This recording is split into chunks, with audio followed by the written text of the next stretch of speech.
Chapter 24. As I rose and dressed, I thought over what had happened, and wondered if it were a dream. I could not be certain of the reality till I had seen Mr. Rochester again, and heard him renew his words of love and promise.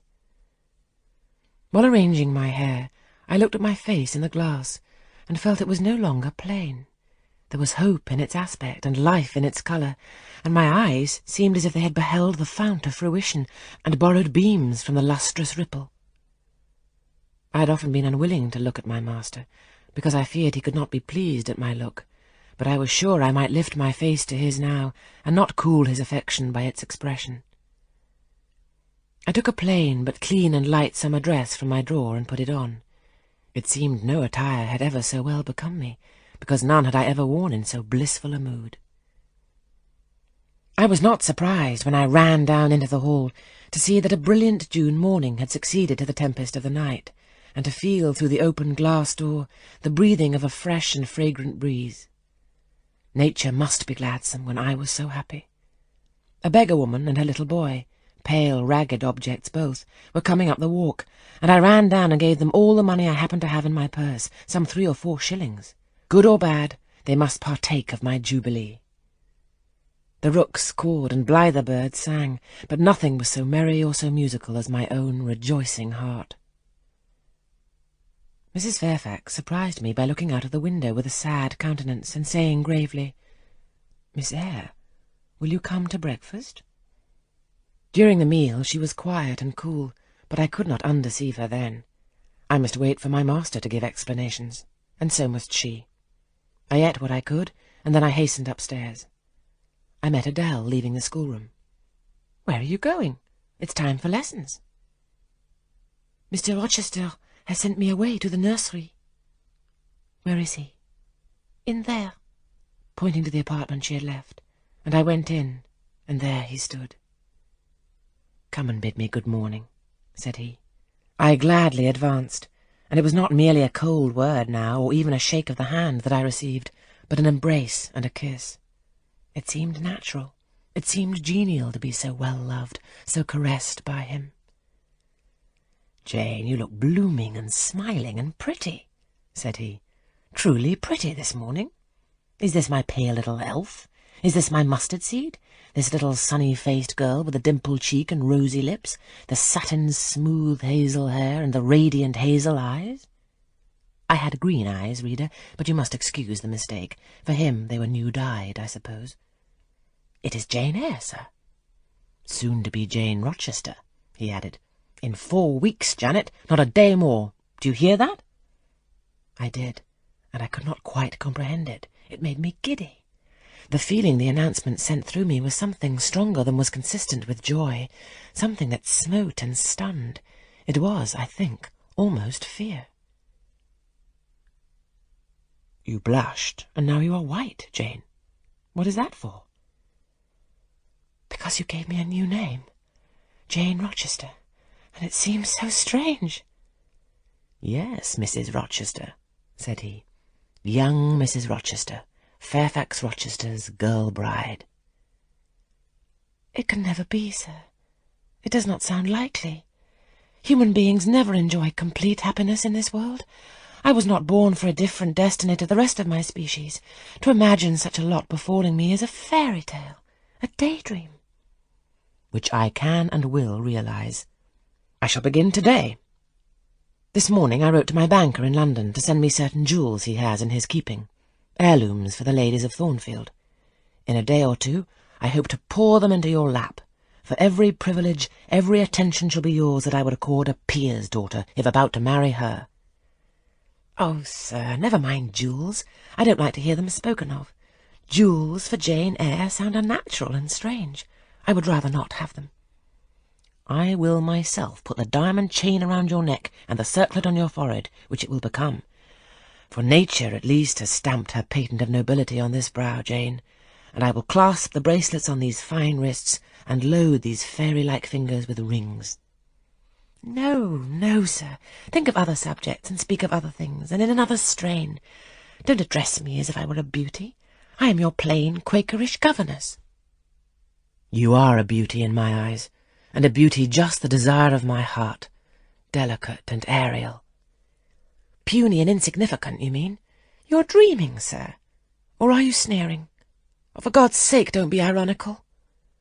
I will make the world acknowledge you a beauty, too, he went on, while I really became uneasy at the strain he had adopted, because I felt he was either deluding himself or trying to delude me. I will attire my Jane in satin and lace, and she shall have roses in her hair, and I will cover the head I love best with a priceless veil. And then you won't know me, sir, and I shall not be your Jane Eyre any longer, but an ape in a harlequin's jacket, a jay in borrowed plumes. I would as soon see you, Mr. Rochester, tricked out in stage trappings, as myself clad in a court lady's robe. And I don't call you handsome, sir, though I love you most dearly, far too dearly to flatter you. Don't flatter me. He pursued his theme, however, without noticing my deprecation. This very day I shall take you in the carriage to Millcote, and you must choose some dresses for yourself. I told you we shall be married in 4 weeks. The wedding is to take place quietly in the church down below yonder, and then I shall waft you away at once to town. After a brief stay there, I shall bear my treasure to regions nearer the sun, to French vineyards and Italian plains, and she shall see whatever is famous in old story and in modern record. She shall taste, too, of the life of cities, and she shall learn to value herself by just comparison with others. Shall I travel? And with you, sir?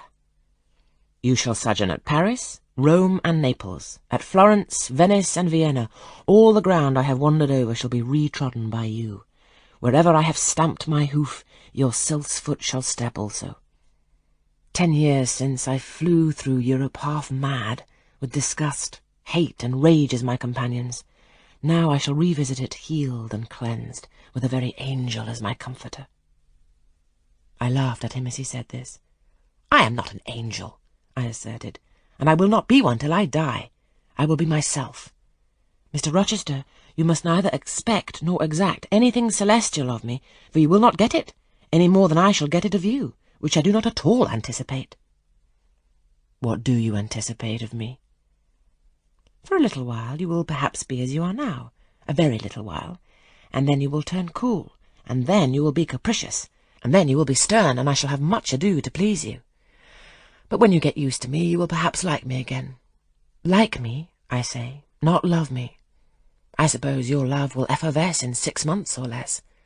I have observed in books written by men that period assigned as the furthest to which a husband's ardour extends.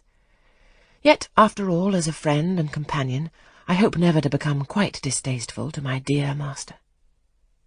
Distasteful! And like you again!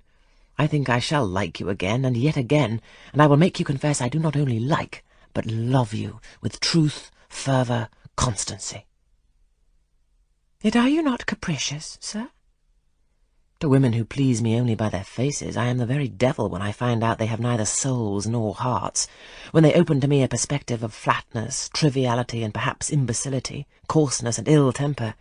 But to the clear eye and eloquent tongue, to the soul made of fire, and the character that bends but does not break, at once supple and stable, tractable and consistent, I am ever tender and true. Had you ever experience of such a character, sir? Did you ever love such a one? I love it now. But before me, if I indeed in any respect come up to your difficult standard. I never met your likeness. Jane, you please me, and you master me. You seem to submit, and I like the sense of pliancy you impart, and while I am twining the soft, silken skein round my finger, it sends a thrill up my arm to my heart. I am influenced, conquered, and the influence is sweeter than I can express, and the conquest I undergo has a witchery beyond any triumph I can win. Why do you smile, Jane? What does that inexplicable, that uncanny turn of countenance mean? I was thinking, sir. You will excuse the idea, it was involuntary. I was thinking of Hercules and Samson with their charmers. You were, you little elfish. Hush, sir! You don't talk very wisely just now, any more than those gentlemen acted very wisely. However, had they been married, they would no doubt by their severity as husbands have made up for their softness as suitors, and so will you, I fear. I wonder how you will answer me a year hence, should I ask a favour it does not suit your convenience or pleasure to grant. Ask me something now, Janet. The least thing. I desire to be entreated. Indeed I will, sir. I have my petition all ready. Speak! But if you look up and smile with that countenance, I shall swear concession before I know to what, and that will make a fool of me. Not at all, sir. I ask only this. Don't send for the jewels, and don't crown me with roses. You might as well put a border of gold lace round that plain pocket-handkerchief you have there. I might as well gild refined gold, I know it. Your request is granted, then, for the time. I will remand the order I dispatched to my banker. But you have not yet asked for anything. You have prayed a gift to be withdrawn. Try again. Well then, sir, have the goodness to gratify my curiosity, which is much piqued on one point. He looked disturbed. What? What? He said hastily. Curiosity is a dangerous petition. It is well I have not taken a vow to accord every request. But there can be no danger in complying with this, sir. Utter it, Jane. But I wish that instead of a mere inquiry into, perhaps a secret, it was a wish for half my estate. Now, King Ahasuerus, what do I want with half your estate? Do you think I'm a Jew usurer, seeking good investment in land? I would much rather have all your confidence. You will not exclude me from your confidence if you admit me to your heart? You are welcome to all my confidence that is worth having, Jane, but for God's sake don't desire a useless burden. Don't long for poison. Don't turn out a downright Eve on my hands. Why not, sir? You've just been telling me how much you liked to be conquered, and how pleasant over-persuasion is to you. Don't you think I had better take advantage of the confession, and begin and coax and entreat, even cry and be sulky if necessary, for the sake of a mere essay of my power? I dare you to any such experiment. Encroach, presume, and the game is up. Is it, sir? You soon give in. How stern you look now. Your eyebrows have become as thick as my finger, and your forehead resembles what, in some very astonishing poetry, I once saw styled a blue-piled thunderloft. That will be your married look, sir, I suppose? If that will be your married look, I, as a Christian, will soon give up the notion of consorting with a mere sprite or salamander. But what had you to ask, thing? Out with it. There, you are less than civil now, and I like rudeness a great deal better than flattery. I had rather be a thing than an angel. This is what I have to ask. Why did you take such pains to make me believe you wished to marry Miss Ingram? Is that all? Thank God it is no worse. And now he unknit his black brows, looked down, smiling at me, and stroked my hair, as if well pleased at seeing a danger averted. I think I may confess, he continued, even although I should make you a little indignant, Jane, and I have seen what a fire spirit you can be when you are indignant. You glowed in the cool moonlight last night, when you mutinied against fate and claimed your rank as my equal. Janet, by the by, it was you who made me the offer. Of course I did, but to the point, if you please, sir. Miss Ingram? Well, I feigned courtship of Miss Ingram, because I wished to render you as madly in love with me as I was with you, and I knew jealousy would be the best ally I could call in for the furtherance of that end. Excellent. Now you are small, not one whit bigger than the end of my little finger. It was a burning shame and a scandalous disgrace to act in that way. Did you think nothing of Miss Ingram's feelings, sir? Her feelings are concentrated in one, pride, and that needs humbling. Were you jealous, Jane? Never mind, Mr. Rochester. It is in no way interesting to you to know that. Answer me truly once more. Do you think Miss Ingram will not suffer from your dishonest coquetry? Won't she feel forsaken and deserted? Impossible! When I told you how she, on the contrary, deserted me. The idea of my insolvency cooled, or rather extinguished, her flame in a moment. You have a curious, designing mind, Mr. Rochester. I am afraid your principles on some points are eccentric. My principles were never trained, Jane. They may have grown a little awry for want of attention. May I enjoy the great good that has been vouchsafed to me, without fearing that anyone else is suffering the bitter pain I myself felt a while ago? That you may, my good little girl. There is not another being in the world has the same pure love for me as yourself, for I lay that present unction to my soul, Jane, a belief in your affection. I turned my lips to the hand that lay on my shoulder. I loved him very much, more than I could trust myself to say, more than words had power to express. "Ask something more," he said presently. "It is my delight to be entreated, and to yield." I was again ready with my request. "Communicate your intentions to Mrs. Fairfax, sir. She saw me with you last night in the hall, and she was shocked. Give her some explanation before I see her again. It pains me to be misjudged by so good a woman." "Go to your room and put on your bonnet," he replied. "I mean you to accompany me to Millcote this morning, and while you prepare for the drive, I will enlighten the old lady's understanding. Did she think, Janet, you had given the world for love, and considered it well lost?" "I believe she thought I had forgotten my station, and yours, sir." "Station! Station! Your station is in my heart, and on the necks of those who would insult you, now or hereafter. Go." I was soon dressed, and when I heard Mr. Rochester quit Mrs. Fairfax's parlour, I hurried down to it. The old lady had been reading her morning portion of Scripture, the lesson for the day. Her Bible lay open before her, and her spectacles were upon it. Her occupation, suspended by Mr. Rochester's announcement, seemed now forgotten. Her eyes, fixed on the blank wall opposite, expressed the surprise of a quiet mind stirred by unwonted tidings. Seeing me, she roused herself. She made a sort of effort to smile, and framed a few words of congratulation, but the smile expired, and the sentence was abandoned unfinished. She put up her spectacles, shut the Bible, and pushed her chair back from the table. "I feel so astonished," she began. "I hardly know what to say to you, Miss Eyre. I have surely not been dreaming, have I? Sometimes I half fall asleep when I am sitting alone, and fancy things that have never happened.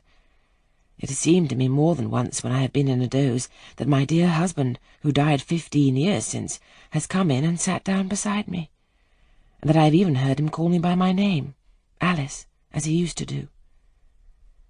Now, can you tell me whether it is actually true that Mr. Rochester has asked you to marry him? Don't laugh at me, but I really thought he came in here 5 minutes ago and said that in a month you would be his wife." "He said the same thing to me," I replied. "He has? Do you believe him? Have you accepted him?" "Yes." She looked at me bewildered. "I could never have thought it. He's a proud man. All the Rochesters were proud, and his father, at least, liked money. He, too, has always been called careful. He means to marry you." "He tells me so." She surveyed my whole person. In her eyes I read that they had there found no charm powerful enough to solve the enigma. "It passes me," she continued, "but no doubt it is true, since you say so. How it will answer, I cannot tell. I really don't know. Equality of position and fortune is often advisable in such cases, and there are 20 years of difference in your ages. He might almost be your father." "No, indeed, Mrs. Fairfax," I exclaimed, nettled.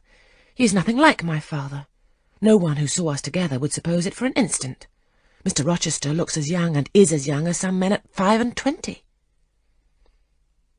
"Is it really for love he is going to marry you?" she asked. I was so hurt by her coldness and scepticism that the tears rose to my eyes. "I'm sorry to grieve you," pursued the widow, "but you're so young and so little acquainted with men, I wish to put you on your guard. It is an old saying that all is not gold that glitters, and in this case I do fear there will be something found to be different to what either you or I expect." "Why? Am I a monster?" I said. "Is it impossible that Mr. Rochester should have a sincere affection for me?" "No, you're very well, and much improved of late, And Mr. Rochester, I dare say, is fond of you. I've always noticed that you were a sort of pet of his. There are times when, for your sake, I have been a little uneasy at his marked preference, and have wished to put you on your guard. But I did not like to suggest even the possibility of wrong. I knew such an idea would shock, perhaps offend you, and you were so discreet and so thoroughly modest and sensible, I hoped you might be trusted to protect yourself. Last night, I cannot tell you what I suffered when I sought all over the house and could find you nowhere, nor the master either, and then at 12 o'clock saw you come in with him." "Well, never mind that now," I interrupted impatiently. "It is enough that all was right." "I hope all will be right in the end," she said. "But believe me, you cannot be too careful. Try and keep Mr. Rochester at a distance. Distrust yourself as well as him.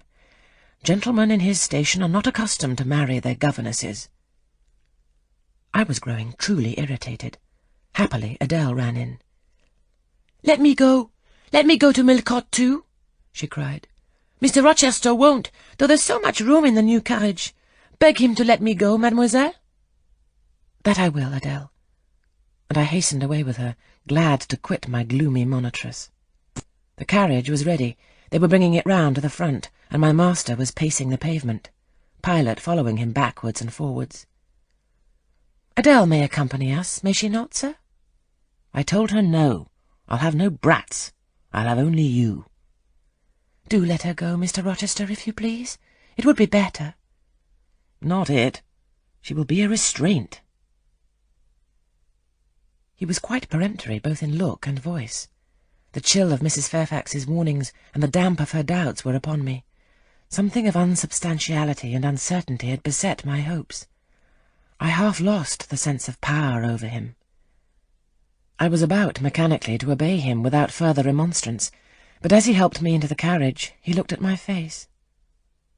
"What's the matter?" he asked. "All the sunshine is gone. Do you really wish the bairn to go? Will it annoy you if she's left behind?" "I would far rather she went, sir." "Then off for your bonnet and back like a flash of lightning," cried he to Adele. She obeyed him with what speed she might. "After all, a single morning's interruption will not matter much," said he, "when I mean shortly to claim you, your thoughts, conversation, and company, for life." Adele, when lifted in, commenced kissing me by way of expressing her gratitude for my intercession. She was instantly stowed away into a corner on the other side of him. She then peeped round to where I sat. So stern a neighbour was too restrictive. To him, in his present fractious mood, she dared whisper no observations, nor ask of him any information. "Let her come to me," I entreated. "She will perhaps trouble you, sir. There's plenty of room on this side." He handed her over as if she'd been a lapdog. "I'll send her to school yet," he said, but now he was smiling. Adele heard him, and asked if she was to go to school sans mademoiselle.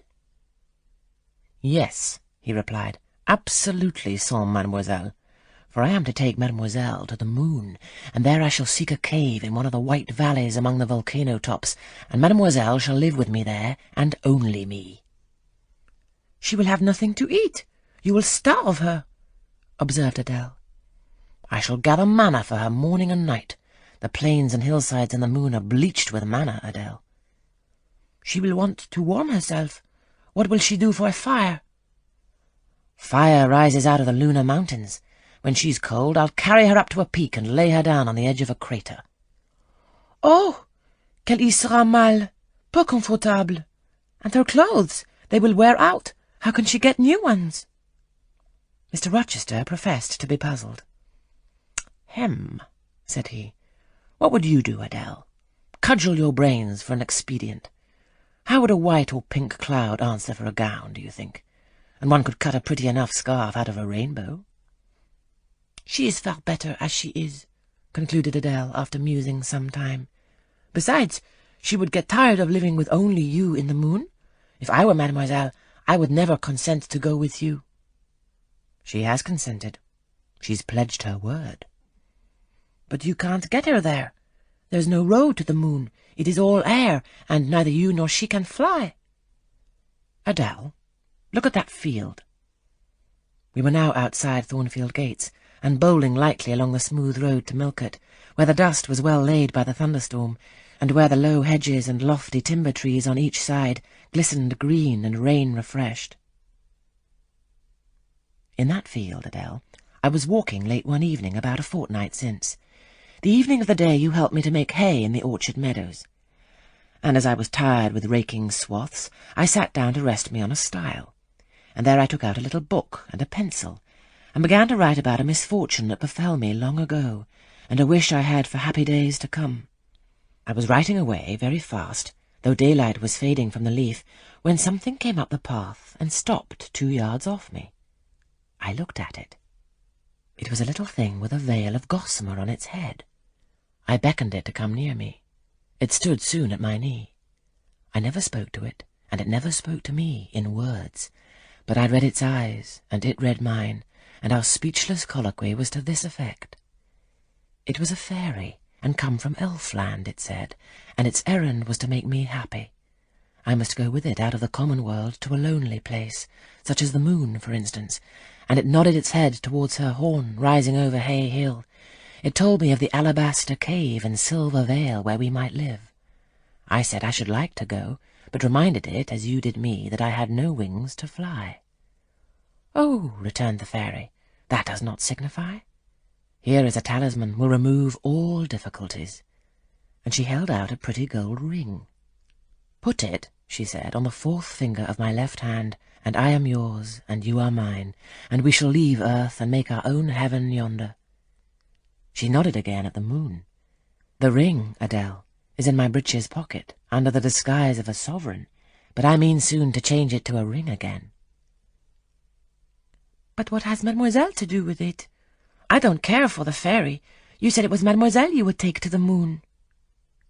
"Mademoiselle is a fairy," he said, whispering mysteriously.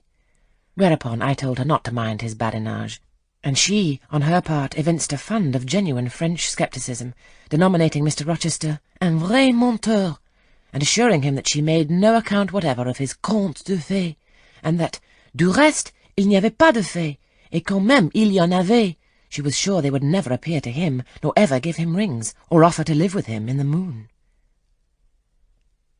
The hour spent at Millcote was a somewhat harassing one to me. Mr. Rochester obliged me to go to a certain silk warehouse. There I was ordered to choose 6 dresses.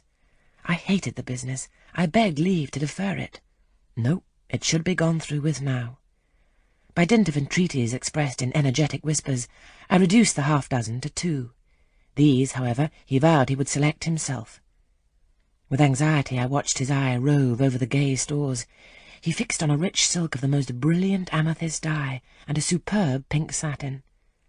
I told him in a new series of whispers that he might as well buy me a gold gown and a silver bonnet at once. I should certainly never venture to wear his choice. With infinite difficulty, for he was stubborn as a stone, I persuaded him to make an exchange in favour of a sober black satin and pearl-grey silk. "It might pass for the present," he said, "but he would yet see me glittering like a parterre." Glad was I to get him out of the silk warehouse, and then out of a jeweller's shop. The more he bought me, the more my cheek burned with a sense of annoyance and degradation. As we re-entered the carriage, and I sat back, feverish and fagged, I remembered what, in the hurry of events, dark and bright, I had wholly forgotten. The letter of my uncle John Eyre to Mrs. Reed, his intention to adopt me and make me his legatee. It would indeed be a relief, I thought, if I had ever so small an independency. I can never bear being dressed like a doll by Mr. Rochester, or sitting like a second Danae with a golden shower falling daily round me. I will write to Madeira the moment I get home, and tell my Uncle John I am going to be married, and to whom. If I had but a prospect of one day bringing Mr. Rochester an accession of fortune, I could better endure to be kept by him now. And somewhat relieved by this idea, which I failed not to execute that day, I ventured once more to meet my master's and lover's eye, which most pertinaciously sought mine, though I averted both face and gaze. He smiled, and I thought his smile was such as a sultan might, in a blissful and fond moment, bestow on a slave his gold and gems had enriched. I crushed his hand, which was ever hunting mine, vigorously, and thrust it back to him, red with the passionate pressure. "You need not look in that way," I said. "If you do, I'll wear nothing but my old Lowood frocks to the end of the chapter. I'll be married in this lilac gingham. You may make a dressing-gown for yourself out of the pearl-grey silk, and an infinite series of waistcoats out of the black satin." He chuckled. He rubbed his hands. "Oh, it is rich to see and hear her," he exclaimed. "Is she original? Is she piquant? I would not exchange this one little English girl for the Grand Turk's whole seraglio, gazelle eyes, houri forms and all." The Eastern allusion bit me again. "I'll not stand you an inch in the stead of a seraglio," I said, "so don't consider me an equivalent for one. If you have a fancy for anything in that line, away with you, sir, to the bazaars of Stamboul without delay, and lay out in extensive slave purchases some of that spare cash you seem at a loss to spend satisfactorily here." "And what will you do, Janet, while I am bargaining for so many tons of flesh and such an assortment of black eyes?" "I'll be preparing myself to go out as a missionary, to preach liberty to them that are enslaved, your harem inmates amongst the rest. I'll get admitted there, and I'll stir up mutiny. And you, three-tailed bashaw as you are, sir, shall in a trice find yourself fettered amongst our hands. Nor will I, for one, consent to cut your bonds till you have signed a charter, the most liberal that despot ever yet conferred." "I would consent to be at your mercy, Jane." "I would have no mercy, Mr. Rochester, if you supplicated for it with an eye like that.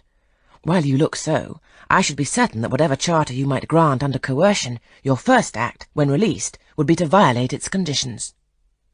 "Why, Jane, what would you have?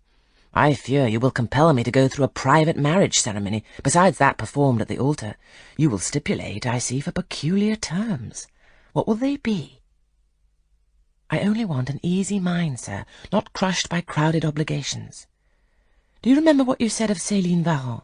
Of the diamonds, the cashmeres you gave her? I will not be your English Céline Varens. I shall continue to act as Adèle's governess. By that I shall earn my board and lodging, and £30 a year besides. I shall furnish my own wardrobe out of that money, and you shall give me nothing but—" "Well, but what?" "Your regard. And if I give you mine in return, that debt will be quit." "Well, for cool native impudence and pure innate pride, you haven't your equal," said he. We were now approaching Thornfield. "Will it please you to dine with me today?" he asked, as we re-entered the gates. "No, thank you, sir." "And what for no thank you, if one may inquire?" "I have never dined with you, sir, and I see no reason why I should now, till—" "Till what? You delight in half-phrases." "Till I can't help it." "Do you suppose I eat like an ogre or a ghoul, that you dread being the companion of my repast?" "I have formed no supposition on the subject, sir, but I want to go on as usual for another month." "You will give up your governessing slavery at once." "Indeed, begging your pardon, sir, I shall not. I shall just go on with it as usual. I shall keep out of your way all day, as I have been accustomed to do. You may send for me in the evening when you feel disposed to see me, and I'll come then, but at no other time." "I want a smoke, Jane, or a pinch of snuff, to comfort me under all this, pour me donner une contenance, as Adèle would say, and unfortunately I have neither my cigar-case nor my snuff-box.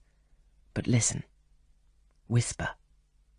It is your time now, little tyrant, but it will be mine presently, and when once I have fairly seized you to have and to hold, I'll just, figuratively speaking, attach you to a chain like this," touching his watch-guard. "Yes, bonny wee thing, I'll wear you in my bosom, this my jewel I should tine." He said this as he helped me to alight from the carriage, and while he afterwards lifted out Adèle, I entered the house and made good my retreat upstairs. He duly summoned me to his presence in the evening. I had prepared an occupation for him, for I was determined not to spend the whole time in a tete-a-tete conversation. I remembered his fine voice. I knew he liked to sing. Good singers generally do. I was no vocalist myself, and in his fastidious judgment no musician either, but I delighted in listening when the performance was good.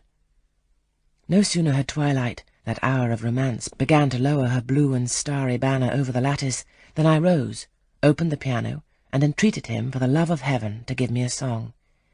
He said I was a capricious witch, and that he would rather sing another time, but I averred that no time was like the present. Did I like his voice? He asked. Very much. I was not fond of pampering that susceptible vanity of his, but for once, and from motives of expediency, I would e'en soothe and stimulate it. Then, Jane, you must play the accompaniment. Very well, sir. I'll try. I did try, but was presently swept off the stool and denominated a little bungler. Being pushed unceremoniously to one side, which was precisely what I wished, he usurped my place, and proceeded to accompany himself, for he could play as well as sing. I hied me to the window recess, and while I sat there and looked out on the still trees and dim lawn, to a sweet air was sung in mellow tones the following strain. The truest love that ever heart felt at its kindled core did through each vein in quickened start the tide of being pour. Her coming was my hope each day, her parting was my pain. The chance that did her steps delay was ice in every vein. I dreamed it would be nameless bliss, as I loved to be, and to this object did I press, as blind as eagerly. But wide as pathless was the space that lay our lives between, and dangerous as the foamy race of ocean surges green, and haunted as a robber path through wilderness or wood, for might and right and woe and wrath between our spirits stood. I dangers dared, I hindrance scorned, I omens did defy, whatever menaced, harassed, warned, I passed impetuous by. On sped my rainbow, fast as light, I flew as in a dream, for glorious rose upon my sight that child of shower and gleam. Still bright on clouds of suffering dim shines soft that solemn joy, nor care I now how dense and grim disasters gather nigh.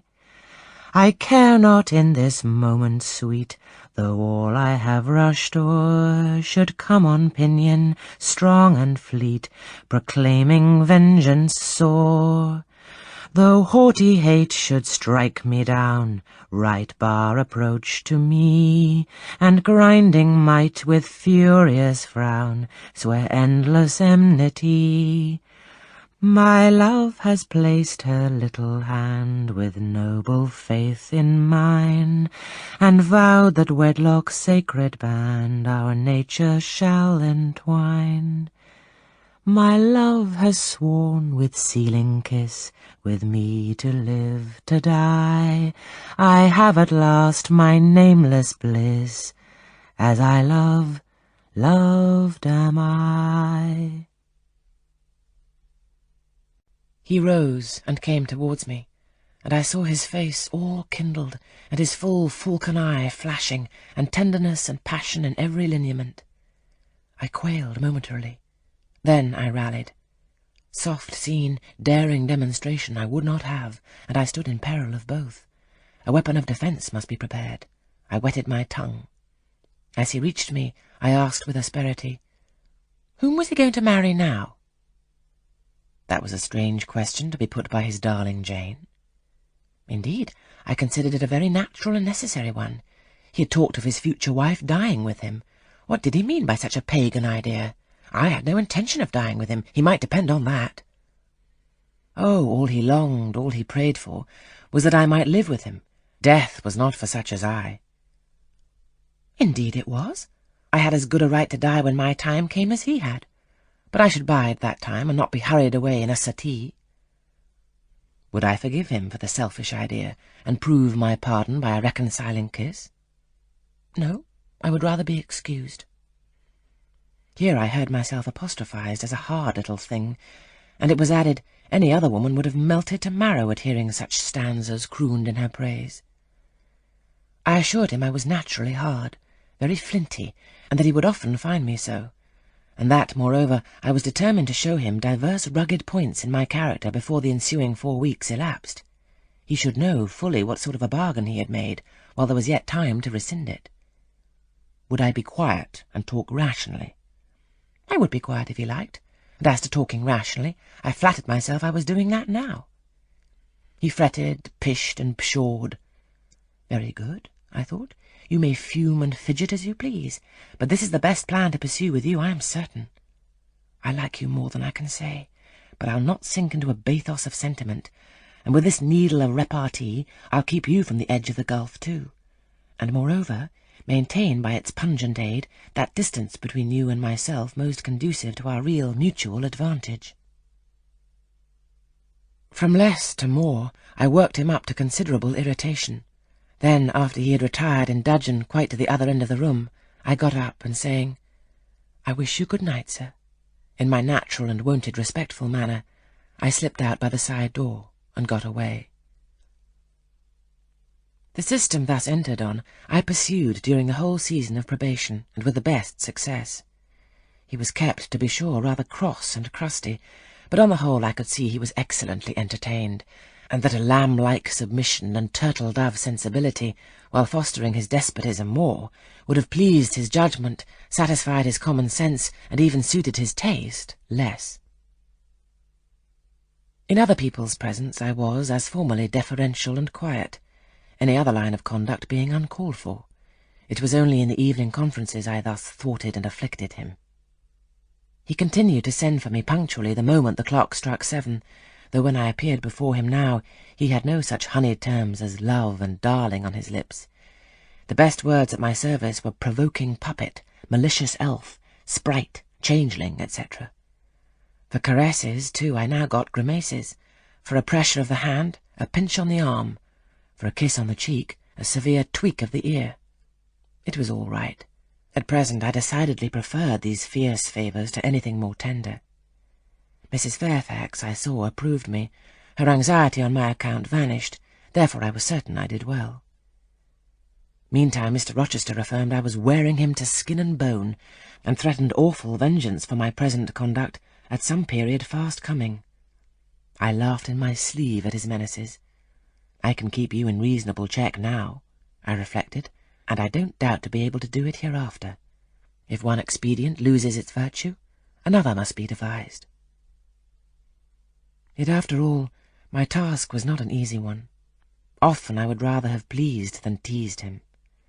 My future husband was becoming to me my whole world, and more than the world, almost my hope of heaven. He stood between me and every thought of religion, as an eclipse intervenes between man and the broad sun. I could not, in those days, see God for his creature, of whom I had made an idol.